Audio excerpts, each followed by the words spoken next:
grab your popcorn and snacks, find a comfy spot, take a seat or lie down, and let me transport you to a place of fantasy, ghost stories, ancient legends, odd creatures, alien encounters, and other magical topics. You may even decide to join the conversation. From faraway lands to your own backyard, with a small dash of pixie dust. Turn out the lights and open your minds. The journey is about to begin. Hey everybody, welcome. Happy Friday. It's the Friday before Thanksgiving. Hope you're looking forward to cooking and family and all that stuff. How's everybody doing tonight? I think you all said good. My name is Charlotte. I'm going to be your host for the next hour. I'm also the owner of the California Haunts Paranormal Investigation Team based out of Sacramento, California. We are 45 strong up and down the state, which means if you think you have a paranormal need, we can help you out. Might take us a couple days to get to you, but we can definitely help you out. Okay, just be patient. Anyway, welcome. You can find California Haunts on Facebook. You know what? All the social media. We're just going to go with that. All the social media. You can find us out there. Okay. My guest tonight, we're going to get started and get rolling. Medium Nancy Matz has been with us for a long time. I've known her for years and years and years. I don't want to say how many because that'll tell you how old I am. Not happening. But she's always got interesting topics, and her topic today about anxiety, you know, we've still all got anxiety. And anxiety is every day in our lives, we go through anxiety. And especially recently because of the elections, you know, and there's still a lot of stuff going on out there. So she's going to be talking about, you know, what happens after the anxiety, how do we cope with it? How do we deal with it? All right. Well, I'm going to bring her in, and she can talk to you. She can introduce herself to you and all that good stuff, and we'll get the show on the road. See what I can do here. Okay. Oh my goodness. There you are. I have to move over. Let's see, how do we do this? I seem to be really a large. Can you move me back a little bit? Can Yep. you make me smaller? That's all I can do. You were the one telling me all this time. You need to be up closer. You need to be up closer. Here I am up closer. The guest can be further back, but you're the star. And what are you telling me? And then now what are you saying? No, let's move back. No. Well, many years ago, someone wanted to see something of me. And his comment was, he's out of Florida. Bless his heart, he said, I didn't expect to see the pores on your face. Oh. Yeah, that was a long time ago. And it takes time, it takes time to kind of figure out how to sit and where. And I got modern, everybody. I had the things that came down and they were getting tangled up and everything. Along that line, there's a famous statement by Marina Sirtis of Star Trek. There's a famous statement. And she talks about how when they first started filming Star Trek, how it was cool. You know, the cameras were kind to women. She says, but whoever invented these super duper 4 or 5K, you know, these super cameras, she says it had to be a man. She says because when they go in on me, you can see every pore, every mark, everything. And so that was her big statement was whoever did it should be shot. You know, drawn and quartered. You know, actors are just like the rest of us. Some of us, you know, no secret. I have skin cancer, and there's, you know, I have areas that are so sore because I keep going back and making the hole deeper and deeper. You know how they do, and I thought, well, it was a nice thing that they cleaned my face up because they were getting pretty bad, but I didn't know it was cancer. Oh, ouch! But I wouldn't want someone to zero in 6 months ago and then go, you know, those look terrible, and it's life. And so the actor's the same way. And I can't remember who I was. There's a man. I remember seeing him on the screen, and then they did a shot on the street kind of a thing. I went, that can't be the same person. Well, you put a layer of makeup on somebody, they look pretty good. And remember, they're supposed to be our idol, and they're supposed to be. It's just like women who are in the movies, and then they need some scenes where they're ill or dying. And I'm going to mention a movie right here. And all of a sudden you realize they don't have any makeup on. It's like, women, they're so cute. What happened to the makeup that made them so cute? Anyway, well, you know, I'm going to that's like mention me that. with TikTok. See, you have hassled me on TikTok because I use a filter. Well, if I was a big star, I am here on the radio, of course, guys. You know, but if I was, of course you are. You got to tell them that 24,000 people watching you. So. If I was a big star, and I was in a movie or a TV show or a photo shoot, they would take, I would look great because they would filterize me. They would fix the pores. So I figure using a filter on TikTok is cool. Because I'm talking to like 5,000 people a night Yeah. anyway. So there I am.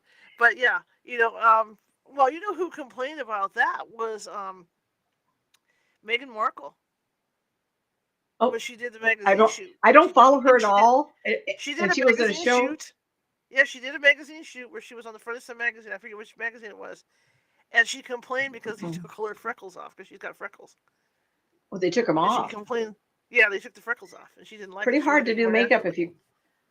Yeah, it's hard to do makeup, and I wonder how they would do that. Flick something at you. Oh, So you you go can. through a Photoshop. You go through a Photoshop, and you can Oh, you can do someone cleaned her spot face up. color. Like you can take the parts of her skin there, and you can go through the Photoshop and just put that stuff off. It's Well, really that's easy one to of the do, actually.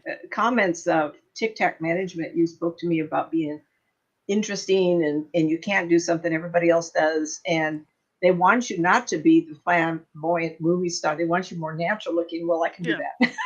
Let me yeah, natural looking, and right. only because they recognize you, and that's who you are. Yeah, Um, I was in the public eye for a lot of times, and years I was in front of the camera, on stage, whatever. It was kind of like didn't care because I was youth. Youth yeah, is pretty. When yeah. you're 45, 50, 55, it's kind of like that was the years of my youth. When you get my age, you cover it up. Look at me. I I may can't. have no.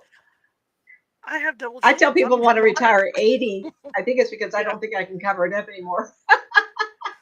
See, I have double chins. I'm behind the mic, right? I'm no fool. I'm not letting those chins flap. All I right. want you to notice Anxiety. something. Go ahead. Go ahead. I want to give time to Shar to explain what we're talking about, but I need to start talking on this Go topic for it. Yeah. because it's Keep kind of a heavy duty thing, push and on. the audience have this time frame that we're going through right now. We've had 2 weeks. The first night, Shar was explaining the show that she's doing on TikTok, which is fabulous. Everybody, it's so fun. And then last week I explored anxiety, and tonight I'm kind of looking at a different perspective on anxiety, only because of the political environment we're going through. Whether you are for one party or the other, we're all having anxiety. So in some ways, even the people who voted for the gentleman are now looking at all the things going on, and there's also another level of anxiety. And I'm going to try to skirt around that one. I don't want to talk about that, but talk about the value of the moment we're living in, and to recognize anxiety. So I want to start out by saying I cannot see any chat room. If there's one here, I can't see it. So if there's questions, Char will have to parlay that to me Yes, if let's do you it. wish. Okay, so last night, uh, there's so many good movies out there, and I talk about it like I watch TV, and I don't. So it's crazy. If I have the TV on, it's something like Expedition Unknown or Channel or Travel or Science, and I'm a glutton for that kind of thing. And I told Char the other day I was actually watching a romance, and it's not something I would pick. Um, I do this for a living. I talk to people romance all the time. It's kind of like, oh, home. I don't want to talk about it anymore.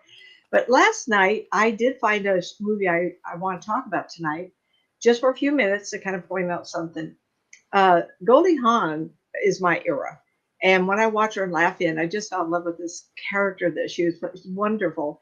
And to come find out, she's brilliant. She's not genius, but she's very, very intelligent woman. But on TV, she was that Laugh-In. If you have a chance to watch Goldie Hawn and Laugh-In, she was charming and darling, and her daughter Kate Hudson, I find, is very, very good. She was in so many wonderful movies. It has been, is, and last night I saw her in something called A Little Bit of Heaven, and it's a it's kind of a friendship. It's kind of like there's people in you would recognize. I'll just mention Kathy Bates, who's on Matlock, is her mother. Mm-hmm. Treat Williams is her father. He has a minor role in it. Mother has a bigger role. And there's a couple of people you'll recognize right off you watch it. There was a Mhm. wonderful little section of the movie that the gentleman who was in that miniature statue, very small statue, Peter Mhm. Dinklage, he had a role in there as a stripper, and he comes in and he's trying to make her happy. And so the movie's about her starting out, pardon me, and she's been diagnosed with, right at the very beginning of the movie, she is diagnosed with colon cancer. And she looks really young. I think she's in the movie 30, 32 years old. And, and during the course of the treatment, at the very beginning, she has an out of body experience. I can't remember what maybe I missed the first part of it. I can't remember what happened, but she goes to heaven, and it's just for a fleeting few minutes, and she meets Whoopi Goldberg as God. And she says, I didn't know Whoopi Goldberg was that you were God. She says, well, that's who you want me to be. You wanted to see me as Whoopi Goldberg, and of course, uh, it's fun. It's fun, and of course, this is 2011. We're all younger, and it's all good. Anything Whoopi Goldberg is in, of course, I love it too. I've never, I think The View, I think I've watched it one time. I'm so enlightened. So, but anyway, it's really fun. And of course, in the movie, I got real emotional. And Shar, I'm hearing voices, honey. Yeah. I'm testing doing a color test. I'm Okay, making sure so the lighting's anyway, working. Sorry about that. so in the course of the movie, she does, as I have talked to clients, all stages of life for me. I helped a lady identify a man she was going to marry. She found him. She married. Then she was diagnosed. He was diagnosed with cancer, and then I helped her through the grief of the dying and the recovery. It's just the whole slew of it. So I've been through personally with people I know, clients I know, the death process, including husband and wives who are having spouses go through um, Alzheimer's, dementia, and I've had a lot of exposure to that, and that's why some of these movies I don't care to watch because this is what I do every day. 33 years, everybody. You think I would look up something different to do, huh? Anyway, so in the movie, it's emotional, it's touching, it's fun at times because people around her are, and this has happened, kind of step away from those friends where you go, oh, I don't know what to say, so I'd rather not be there. And of course, they're dying inside because they want to hold you and they can't. In the movie, there's people who try to make her laugh. And in the movie, she tells God that there's something she always wanted to do. She always wanted to win $1 million, and she always wanted to fly. And the last thing she didn't say. And in the course of the treatment, she finds out her insurance policy with the company she worked for was worth $1 million. And she says, "You're telling me $500,000 after the $1 million." Of course, God told her that you're going to get your $1 million because they're worth 500,000 after taxes. And then the thing she said, I always want to fly. She won a opportunity to do hang gliding. Of course, she took off on that.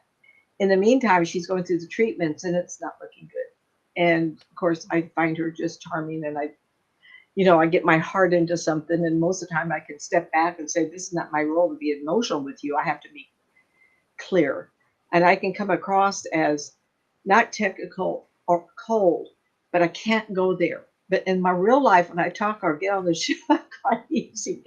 Those emotions are finally pouring out of me. And last night was so touching because the bottom line was the anxiety that she was going through of dying, the anxiety of leaving people she knew, the anxiety of people all around her not knowing how to act.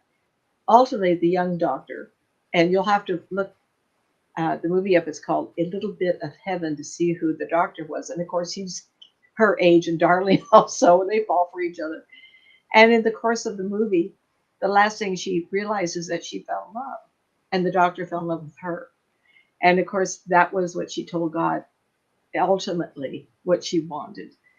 And so when I looked at it, I went, oh, that's impactful. Who told me to watch this? Because it's not something I would look up. It just happened to be what I came across. I thought, oh, Kate Hudson, I like her. I'll watch this. Because most of the things she's in is comedy, not dying. And the role she took on was very sensitive. But what I could glamour for it, the movie was over. I went, oh my God, that's exactly what I'm talking about Friday night, is the value of the moment that you're breathing and looking at me on the screen. How are you sitting? How are you feeling? And you might call me up and say, well, I was under the most immense anxiety I have felt. Now, remember, depression is taking thoughts and actions from the past pulling forward, holding on to, and grieving. Anxiety is the unknown coming towards you. So the friends of Kate Hudson dying is they're not knowing how to act or try to act or be there for her when no one's had a, we don't have a book. It's like having children. I told my daughter one day, I says, when I had you, I did not see the hand of God come down and hand me a book on how to raise you. No one has any information. You can go to classes all the time. When I had cancer, the cancer recovery group was down the hall from in the hospital. So I was talking to one of the people and they said, you don't belong in here. I go, excuse me. Remember, in the years I had cancer, which was 87 and 88, I was 39 and then 40. There was nothing compared to what you have. Susan Coleman, all these things that help people through the emotional ups and downs of cancer. And at that time, I was married 21 years. And I was going through the group and talking and trying to evaluate life and the value of life and where you're going to go next, because that's what people do when they get cancer. And that's what she did. Maybe that's another reason that hit home. And they said, oh, you don't belong in here. And I says, I think I do. And they said, go down this hall and all your life you're going to see the marriage counseling room. You belong with women trying to escape a bad environment. I won't say violent, but a bad environment. The ex is alive, and I don't want to put that on him. But in those years, our marriage was very, very difficult. And what that taught me was it doesn't matter the catalyst for you to do something. It's the end result of you doing something versus nothing. And being alive in the moment, even though you're fearful of what's happening, is what captures you to keep you going. And what I'm going to cover here is a few things. So first off, if you can, a little bit of heaven, 2011 with Kate Hudson, or look up Kate Hudson. I have not checked to see if it's on YouTube. If it is, I'll look it up too. So, try to find it. It's really good. And Kathy Bates was wonderful in it. It's the overpowering mother. The daughter is ill, the only child. Now what does she do? Anxiety ridden. She did a really good job. I just like it because Whoopi Goldberg is God. What do you want out of life? That's curious. I wonder how many we would think, how many cultures on the planet do not have a God they are the divine. I'm at a place in my life because I've been doing this for 33 years, and my perspective of spiritual minister, I'm a Christ-based spiritual minister. I think he was the teacher, but the God person. And so you go to a place you think, okay, if he could be recreated to be who I want, I think a lot of us who have lost a parent would have in your mind your parent. Oh, I'm in the afterlife. I wonder where my father is. My father was killed by a drunk driver when I was 6.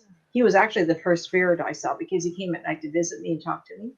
And so I told his mother, my grandmother, and she somewhere, the reels that never got lost. They probably got damaged. I don't have it. Maybe my sister does in Seattle. But he was the first spirit that came and visit me. And I didn't think anything about, oh, Daddy's coming to visit me. And my mom, but she'd let me tell my grandmother. So, but I think we would capture the person that we think of missed. Mother passed away in 2009, but I haven't seen my father since 1955. Well, if you ask people what they think of God, and I think it's because, like you say, they don't envision who God is. But the first thing they'll tell you is Morgan Freeman, that he's the voice of God, which he has. He was wonderful. He played the role a few times. Yeah, him or James Earl Jones. Yeah, I love God and Jim Carrey's movie where he took a vacation and let Jim Carrey. So I suspect I would have picked. Yeah. So in Contact, Jodie Foster, she's the one that went out in spaceship. The first person that greeted her as an alien was her father. And I think that's probably more typical than we realize. Who do you miss the most? For me, would be my father. I've not lost somebody like a spouse that, just my father would be probably who. Go ahead, Chuck. Okay. Some of these alien encounters, people that we've had on the show before, some of these people, when they get abducted, and like you talk about, whoever did the Jodie Foster movie did their research, okay? Because this stuff must have been going on even back then. Because some of the alien encounters that I've heard of, like this one gentleman in England got taken aboard, and his grandmother was there. on the ship. Oh. But it turned out it was alien, because the aliens want to calm you down. So they're going to go for the person that's closest to you, that's in your head. So it appeared as his When you miss the grandmother. most or close to. Yeah, yeah, yeah. I thought that's a good point. Halle Berry was in Mhm. Moonfall, and that's been That on too. Sci-Fi Station, and it's about them going to the moon to rescue or fix the moon falling into Mhm. Earth. It had lost its something inside the moon was hollow. And there's a Mhm. character in the movie that's real clever. He says it's always been hollow. Of course, no one believes him. When they go up there, it's hollow. And the aliens inside were from Mhm. such an ancient civilization, but they seeded the planet. Excellent movie. The special effects were fabulous. Anyway, they create the young man that sacrificed himself. They captured his spirit, and they rescued him. But the first person he saw was his mother instead of an alien. Mhm. So there you are. There's another typical. Yeah. Yeah. I got watched 10 movies in 3 4 months. And this is what I mentioned tonight.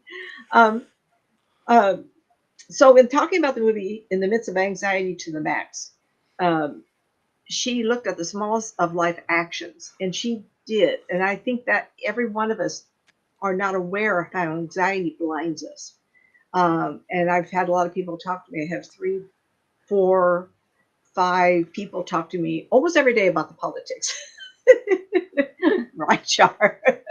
Oh And yeah. Char's been so busy. I haven't heard from her too. Maybe yesterday. And and we lose sight of you're talking to me about something so. Of course it is. I'm not crazy, everybody.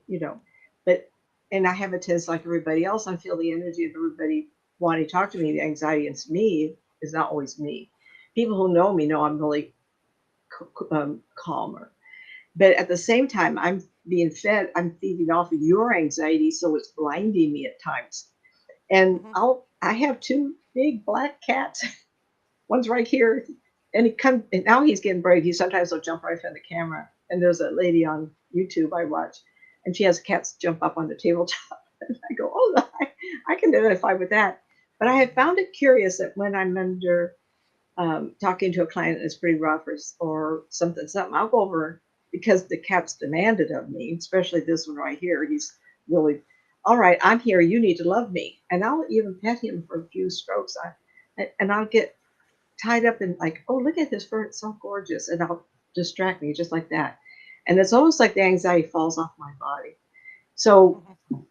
kind of stay with me. I want to give you some of the websites. I typed up a lot and then I checked the websites. I thought, well, let me look up and see what else is out there. And I had to rewrite some of this. But I went to verywellmind.com. So if you put um, caption on verywellmind.com, health.clinic, wait a minute, health, period, Cleveland clinic.org and aarp.org. And those captured a lot of the information I'm going to be telling you. I rewrote some of it because it was somewhat I typed up already. I don't know. I just was thinking about all this and typed up a lot, and then I looked, and then I rearranged it. Um, so those are the sites I went to. Now let me talk real quick about some of the things that have happened to me and have gone on. I had suffered from anxiety from the marriage. In the years I was married, uh, we dated in high school and got married, and we had no life experience. And they say that human beings develop personality or solidify who they're going to be about age 25 to 35. Men can take longer. Women seem to settle into who they're going to be around 25, 30. And so when I got cancer, it rattled me to realize I didn't know who I was. And I counsel a lot of people about you subjugate your personality to an individual, and it goes both ways because men do this. And I've talked to a lot of men. Just thought of somebody, um, and we have to re-identify who we are because we gave so much to the relationship. So Mhm. at that time, that's what I did, and I realized if I was going to die, I didn't know who I was. I better find out, and I left the marriage. And I left July 1st, 1988. I was diagnosed, I had one surgery, two in November, December of 87. And I had, believe it or not, January 5th, 1988, I had appendicitis attack. And they kept me in the hospital for 3 days because they didn't want to do surgery on me because I'd had a couple surgeries. And I was, December 18th, I was going to have another one because it was more involved. So I went down kind of a bad rabbit hole. And when I left, the family, kids were just crazy. They said, oh my God, the security of the telephone company. And I was the engineering supervisor, Pacific Bell. And I was making as much money as I'd ever need. And I was going to leave it. I was going to leave the marriage on my own. And of course, that's not what they wanted. And I said, I have to find me. And a lot of you are going, yeah, been there, done that one. But the anxiety of the unknown, remember, I was depressed about my life was. It was the anxiety of the unknown, which I was willing to accept to find me. And related to what we're going through now, the anxiety of what you're feeling of the unknown is blocking you from being 100% of who you are every day.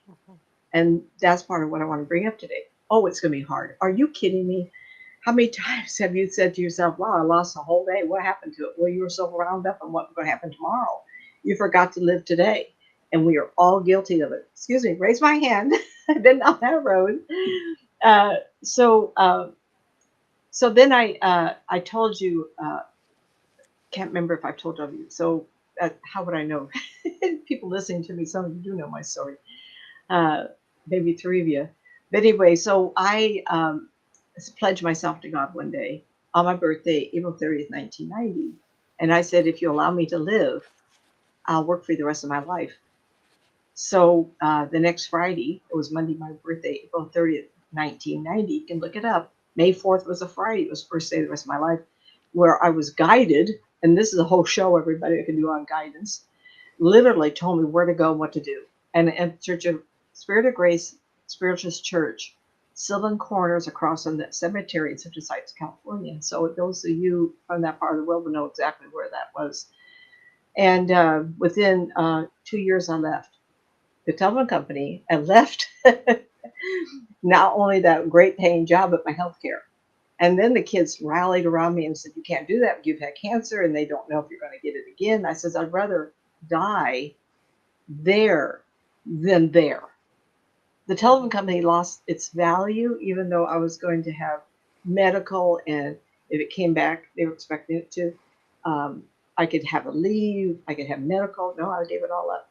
I paid for mine. And those years, I paid $380 a month for medical, and that was 92. So I was in Spiritus Church for 2 years before I left. The risk was greater for me to do that than to be safe and not do it. And when people come to me, they say, oh, I want to change careers. I'm afraid. I go, let me tell you my story. How important is it for you to do this? And what is your soul going to think about you in 30 years if you did it or didn't do it? So here it is 33 years now since I started in 1990.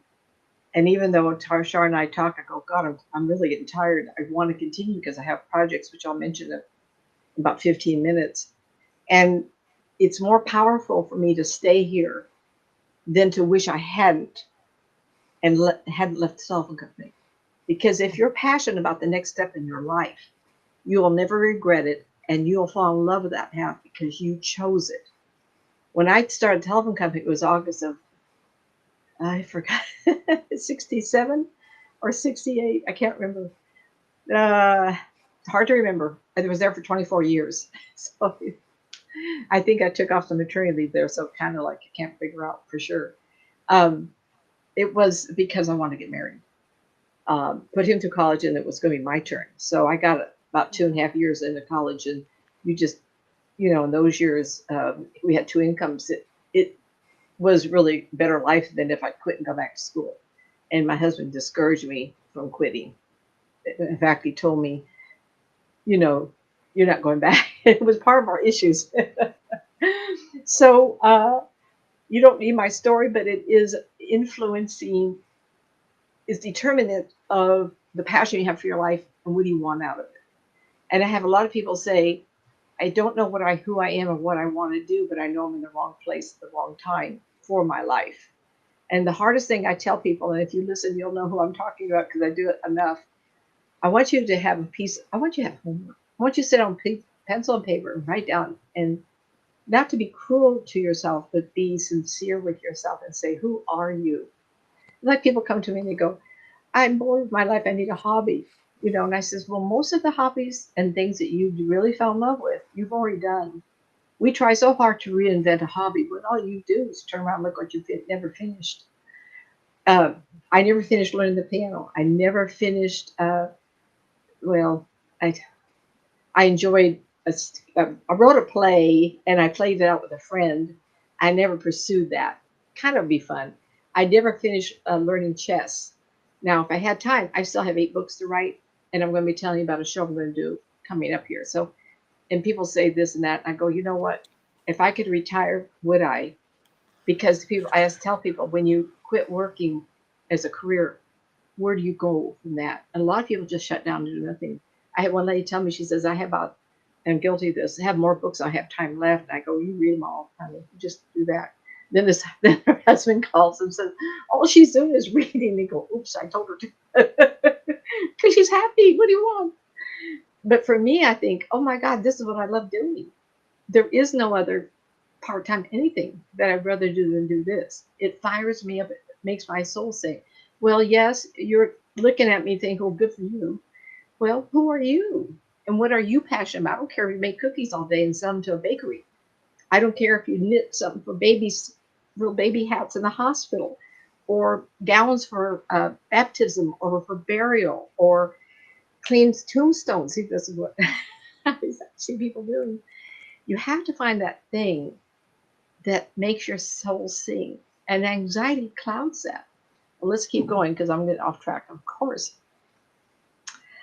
So my story, everybody. We need to remember that if we do have influence to change an outcome, we become proactive. So when you're going through anxiety and it's all around you, the bosses yell at you, you had a fender bender, you've been told you have to have 4 teeth worked on, you have all this around you, and you go, whoa. And so when things like that happened this past year, I love medical.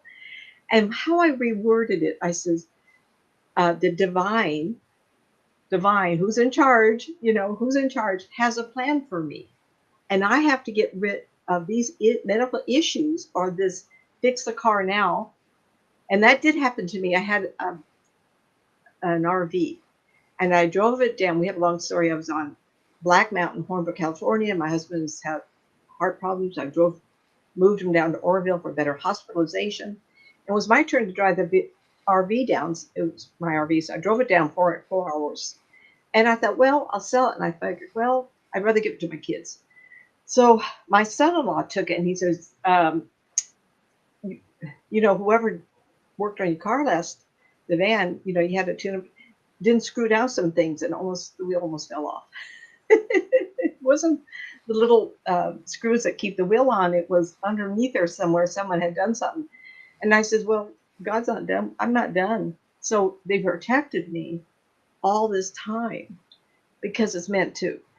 So in some ways, the family said, Mom, if you're traveling across country to visit your clients, which one of the things I want to do, the universe didn't want you to have that accident.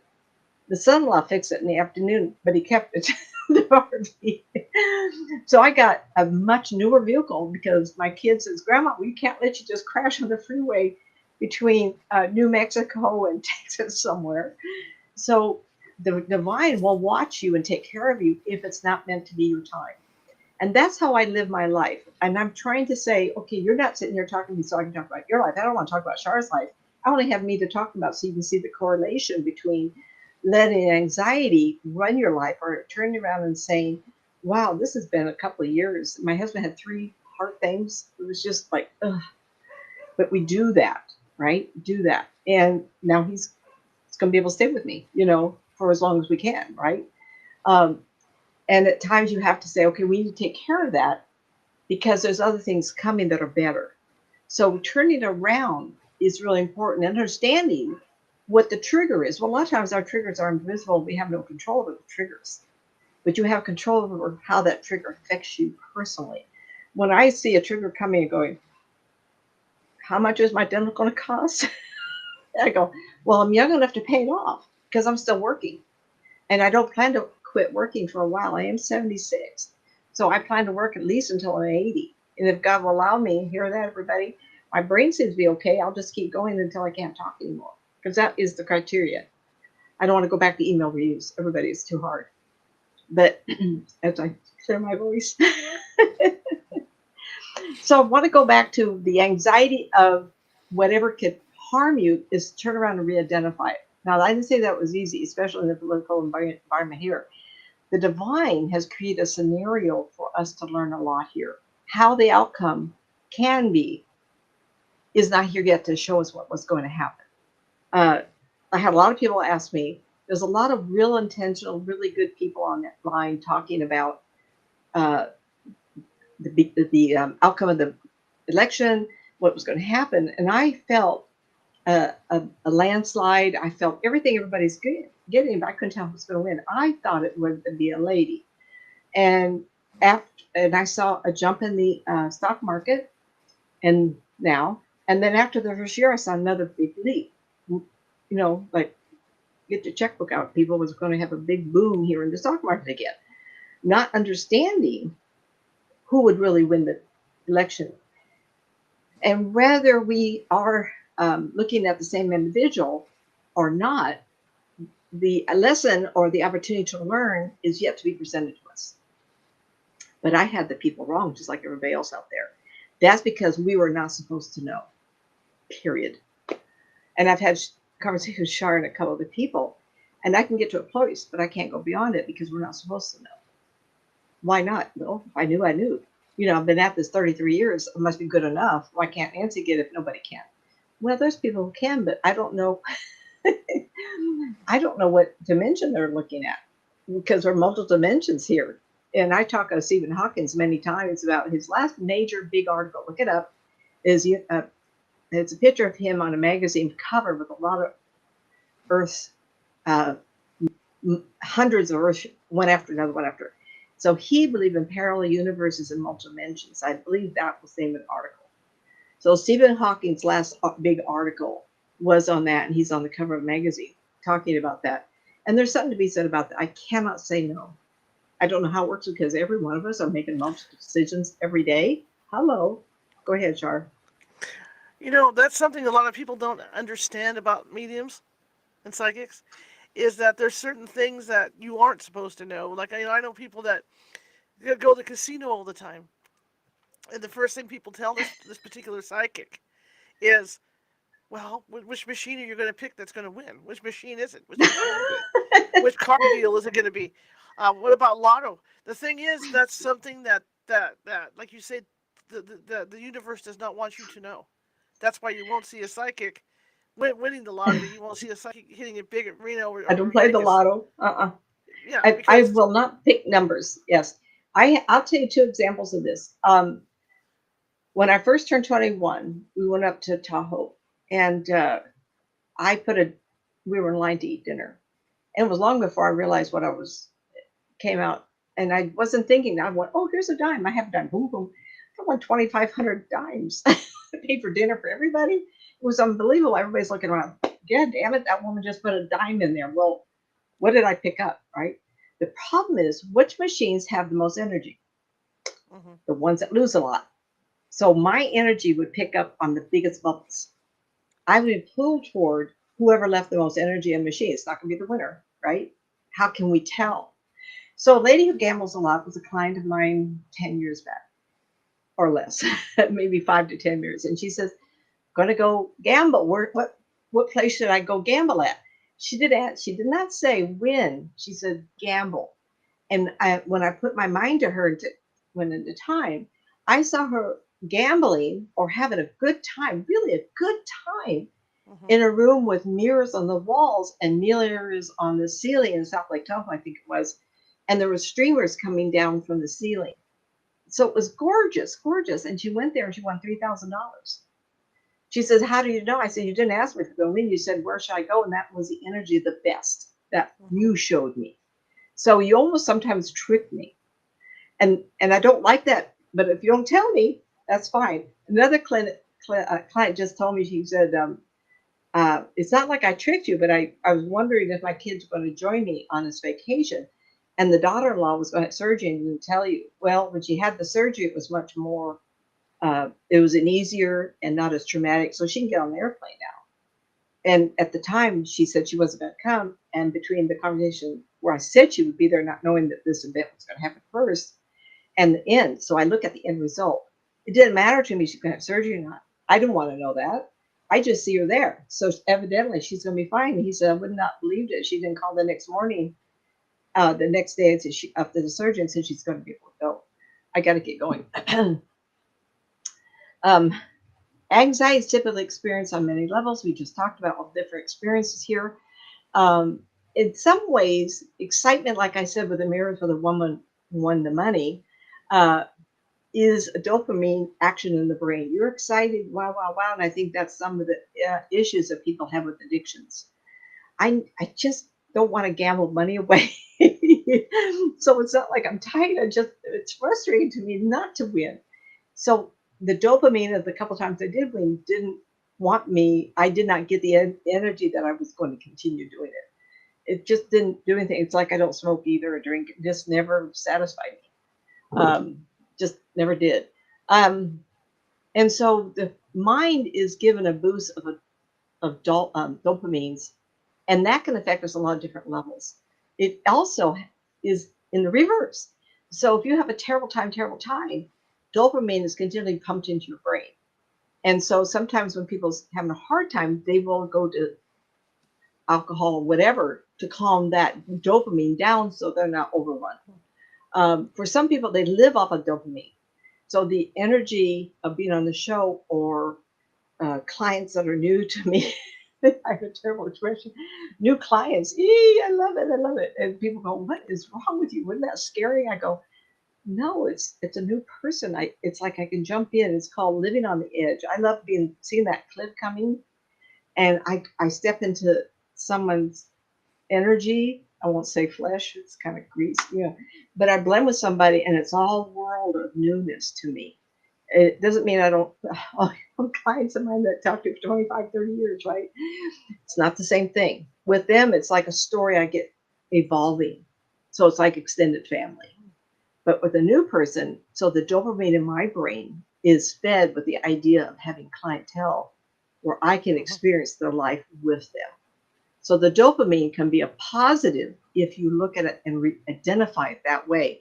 If I hadn't looked at this for so many years, I wouldn't be able to identify it that way.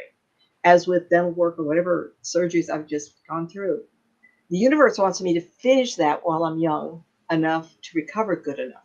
I didn't look at it, poor me, as much as, I get to get that out of the way because it was discovered soon enough. I'm also one that works better up against deadlines.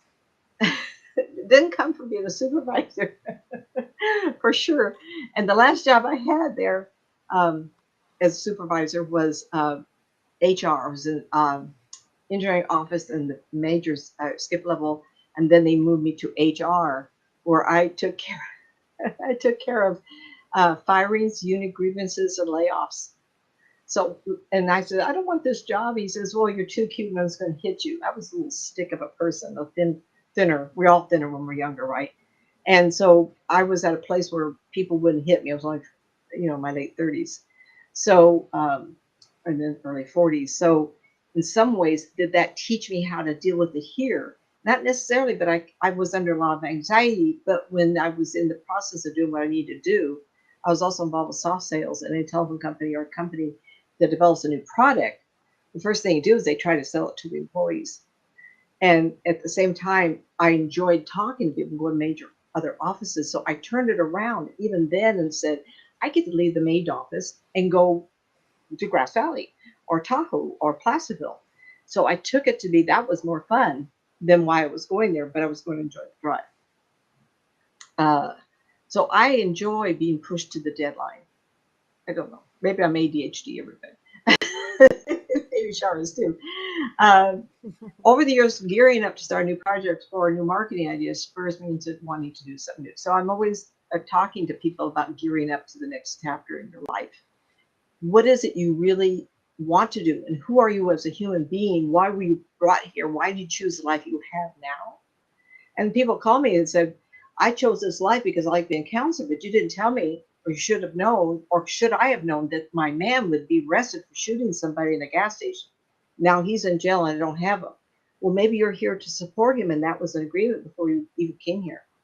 I mean, if you guys want to really be stirred up, YouTube is fabulous, and I always on Facebook. I love these stories of verification of child's past lives, and then the same thing is on YouTube. When you watch enough of those, you're going to get these children 2 and 3 years old explaining how they lived as adults. You can't make it up because they don't have any reference point. How does a child know that he was a conductor in a railroad? How would a child understand that job? Tell me, right? Mm-hmm. Anxiety can be information, warning sign to bring awareness. The caveman era, people who had anxiety were very intuitive. They were very intuitive, and I think Neanderthals were very intuitive because they survived a long time. They were in country, upper climate areas where they had a lot of animals that were starving because of winter time and bad climate. So clearly they had awareness. Anxiety come in unconsciously. They were picking up danger, danger, Will Robinson, and saved a life. Mm-hmm. So warning signs are very important. That anxiety, you may not know what it is, but it makes you go, oh, caution, caution. Why am I feel so anxiety ridden, right? That could be a whole new show of my buying extra things and worrying about this and that. And all of a sudden there's things that happen. They go, Nancy, how did you know that? I go, no, just what it is. Fright or flight stress response to prepared form of a light or threatening risk. So in the years of the Neanderthals, they would have anxiety. They go, we gotta be careful going around the bend, something's gonna be there. Well, we haven't stopped. That hasn't been bred out of us yet. And we all have a little bit, whether we're aware of it or not. And I think a lot of our intuition comes from that sort of thing of fright and flight in the dawn of pre-modern man, for sure. So it will help you keep you safe. When anxiety strikes, be calm, and after a couple of breaths, consider why it's affecting you. And I spoke of that earlier. We all have ways that we calm down. It's amazing how these silly cats that drive me crazy days, because I'm working or I'm talking to somebody, and all of a sudden you hear this Siamese sounding, in the background. They go, oh my God, what is that? Well, he doesn't look Siamese, but he sounds like it. And I go, oh, jeez. But he'll come up and look at me in the face and go, did you know I'm loving you? I go, yeah. And the other cat has autism.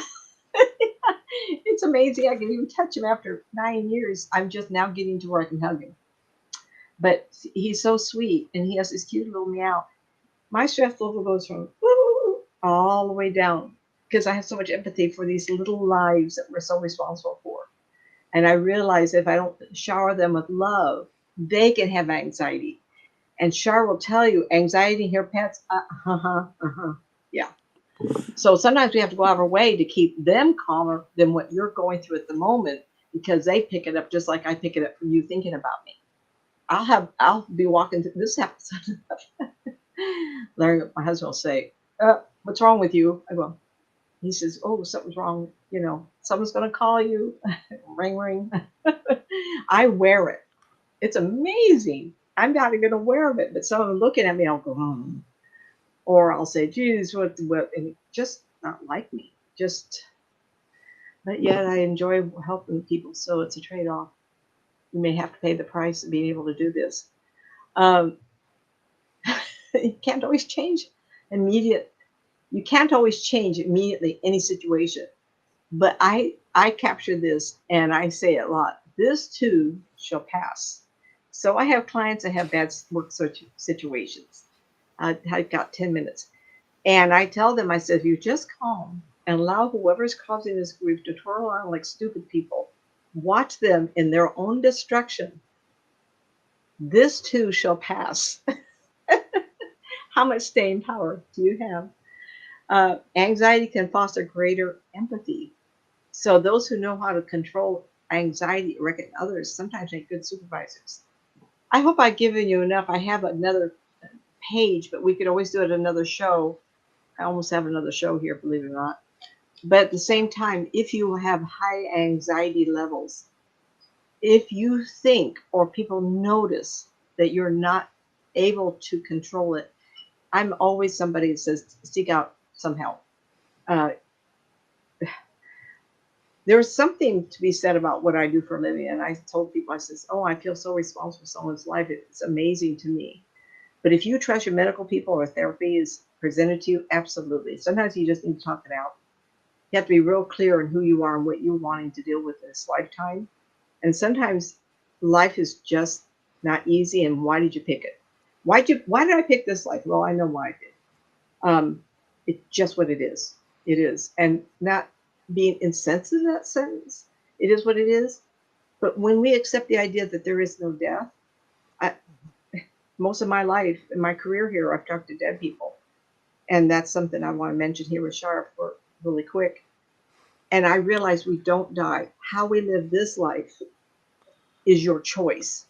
What you don't finish in this life, maybe you'll be on a YouTube in 100 years and someone's talking about this little girl named Nancy in a past life this child is talking about. Oh, she talked all the time. This lifetime she's a writer and she doesn't have to do any talking. Who knows? Just to say we can do this. If you guys want more of this kind of conversation, let me know. Shar has been really having a wonderful time with TikTok. And I was talking to her. I have about another show left, believe it or not, about my getting on YouTube. I have 25 years, almost probably 28 years of copies, cassettes, and hard drives of all the sessions I've done. I keep them. I've only had 3 people in all these years go to PayPal and say they want their money back. You know what I did? I sent their MP3 to PayPal. This is the session. And all 3 of them, I got paid because I keep everything. And it's validation that I did my job. Not that I'm a minister, because I do believe this. There I go. This is really important to me. So I've kept them. So I was going to go back and revisit them. But I had been a guest on a few shows and with Shar where people call in and we've done shows of who's standing next to you. And you need to find them where people text into Shar's show and say, I'm from Texas, I'm from Pennsylvania. On Teresa's show, there's another show I talked to 15 people and I could see them because it was Zoom. But most of the time I don't see anybody. And I can describe the spirit person next to them. And that's what my show is going to be like. This is what I'm going to do on TikTok because she's made it so much fun. But I'm still going to pursue the YouTube and all those shows, all those sessions I've done, and capture on the ones that may trigger something for you. But that seems to be a lot of work. This is more fun. And so I will be on her show, and she's going to come on a minute here and tell you how to find her, probably within 2 weeks. And the only reason is I want to do shows recorded so you have something to go to before I'm on her show. And in some ways, this is a lot of fun for me. Who sat next to you may be scary, but how many of you have loved ones that you want to know who greeted them? Mm-hmm. I have this unusual ability to go to the death scene and describe to you the person who took them from their body or walked off with them. Spooky? No, it's lovely. I give you a visual description so that you can find pictures. So I'm going to describe to you who's next to you in the room. If you want someone to show up, you're going to talk to me, invite them. Well, I want my dad to show up. You just described my mother. Well, I did. Is she not good enough for you? It's happened a lot. I said, well, didn't you invite him? No. Yeah, come on, Dad. Someone's going to describe you. I want you here. So I'm going to do that coming up. So I have a TikTok site and I'm just now putting it together. I'm going to be on Shar's show a few times, introduce myself. And as soon as I have 1,000 subscribers, So I'll have to do them all recording. As soon as I get 1,000, then you can call in to ask questions of me. Okay? So we will bring this up, and as soon as I have a TikTok site, Nancy at Psychic Medium, I think. Subscribe, and Shar and I will do some shows together to introduce ourselves. Now let me turn it over to her, and you can find me at nancymatz.com, nancymatzauthor.com. So Shar wants to talk about how to find her because she is going to be on the air in half an hour. So she has to get something to eat and get ready. Shar, your turn. Yep. I'm going to be on TikTok. California Haunts is the site. And I'm going to be doing a free 3-card readings, past, present, and future. I also do off-show readings, $15 for a Celtic Cross and things like that, for love readings and things like that. So if you're interested in that, contact me at CaesarsGhost@yahoo.com. That's CesarsGhost@yahoo.com. Because I'm going to be doing And I tell you, that. for all these years I've known her since 95 or 96. You know, I should have asked you what time you got out of college, because when you met me at the old Sacramento Cemetery where I was giving tours, she was a newspaper reporter. And I don't think she'd been out of college very long. So it's either 95 or 96. We've been doing this friendship for this long. And all these times she was always giving information about the spirit people or psychic abilities. And we were talking one day and I says, why are you not giving readings? I don't want to. Oh, and she's had more fun, everybody. It's just fun. 2 or 3 times I've gotten on there and she had 24,000 people look at her, 500 people at a time watching her for a while, 50 readings a night. Please. I'd be so lucky. You know, so take a look over there. Okay. And she Yeah, it's does have pretty fun. subscribers. It's pretty fun. Well, to change that, you know, she says, oh, you've got me to do this. I go, did I? And then I thought, well, why am I doing it? Huh? When you talk about that whole endorphin thing, oh my God. You know, it's just Yes. the minute stuff It starts feeds happening, your soul, honey. yeah, and it's rapid fire over there. I mean, you know, you got the likes going up, you got people asking yes and no questions. You know, you're trying to get people set up on a list for readings. You know, you got all this other stuff going on. People are giving you gifts. Yeah, Yeah. it's multitasking. It's way fun, everybody. We have a really good time. Yes. So the anxiety she was showing me, I said, get over it. Just start. Yeah. Well, there's no reason why I can't start. I've had some medical. I'm all done with them burning my face up. So, poor thing. I don't remember, go back to some of my head, and they're really dark because I put a face powder on. But at the same time, what feeds your soul? And I just knew that if she started, the anxiety that she felt she would have, the endorphins kicked in, and now she's having a lot of fun, everybody. Yes. And I I'd like like all you these. to think about what's in your life that scares you. When I was working at a telephone company, I was addressing all these people. The big boss, I skipped level, you know, first level, and that's went to third. And he says, "You have ever tried Toastmasters?" I went, "Oh, no, I don't want to send for." Well, in Auburn, California, they had a Toastmasters. That's where I was with the telephone company. I never had so much fun in my whole life. I didn't know I could talk in front of people. And if you met me in real life, I'm kind of quiet, but I love this anxiety, or this not anxiety, the endorphin I get from telling a story or helping people. Where did that come from? And that's why I chose this life. And the spirit inside of me is going, yay! And so Char's going, yay! Toastmasters has helped a lot of people. I took speech in college.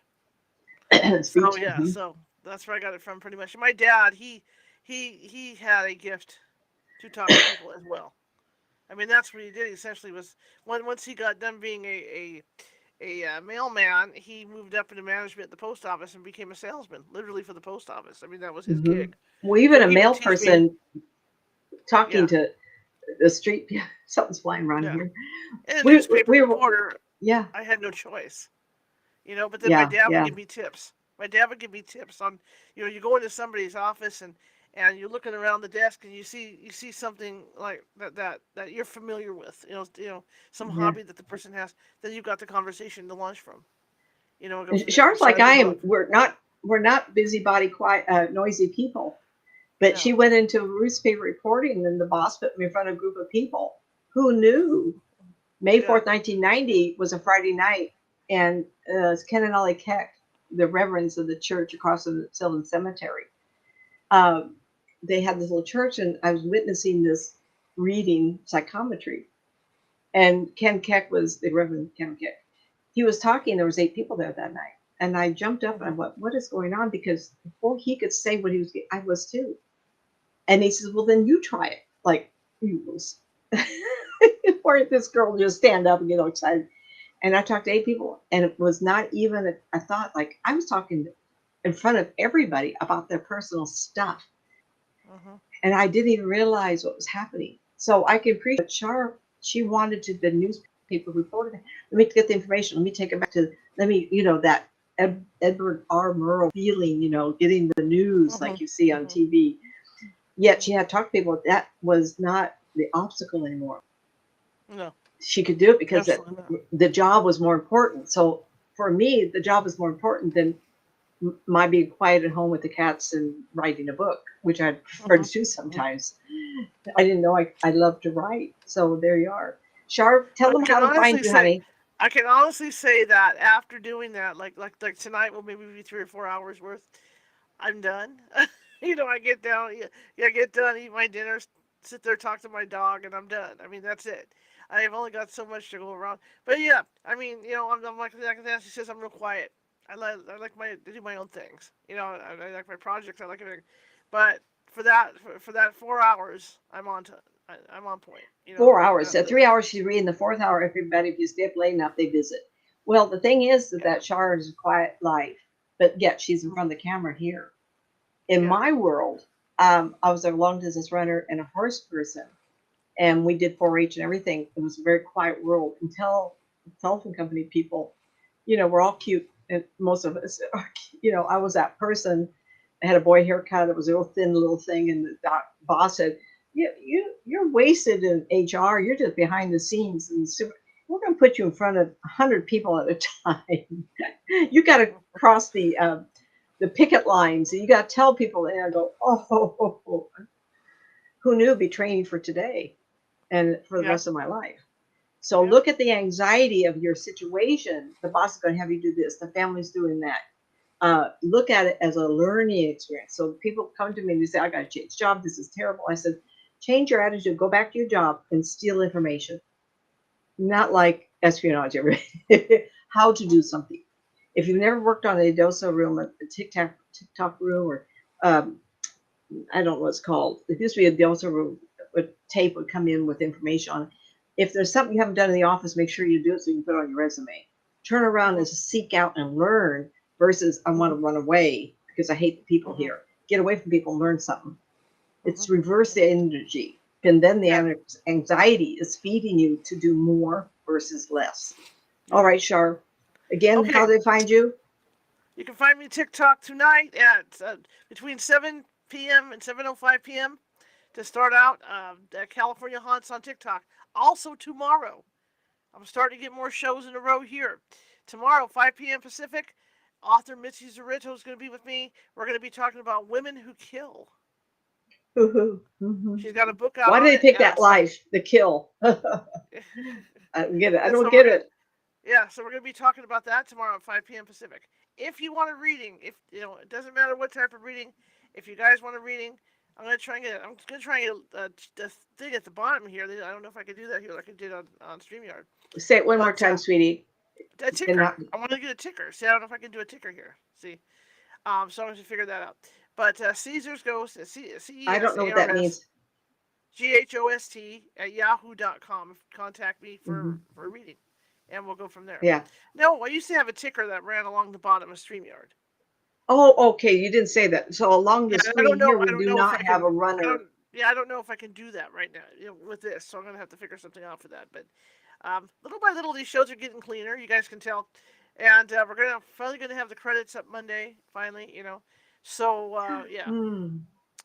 Also, do you on the show with the YouTube, whatever, underneath the title, do you not have a list of the show locations like you did on StreamYard?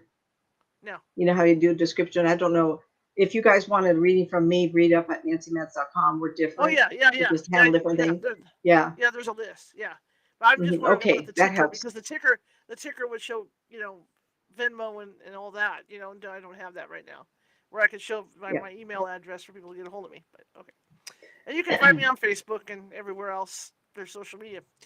Okay, guys, I will be back tomorrow again, 5 p.m. Pacific with Mitzi Zerato. And then Sunday I will be here, and we're going to start talking holiday spooky stories. It's that time of year. So, oh, yay. Let's talk about anxiety all through the holidays. Here we go, delving into ghost stories and everything else. Yeah, so, yeah. Okay. All right, guys. All right, everybody. We'll see you. Whoever wants to come over at 7 p.m. Pacific, I'll be there. So here we go.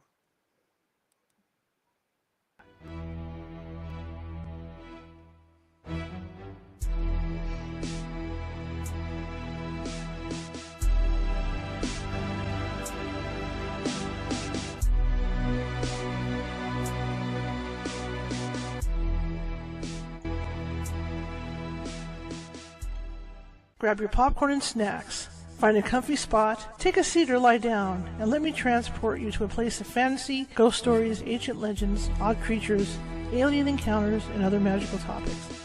You may even decide to join the conversation. From faraway lands to your own backyard,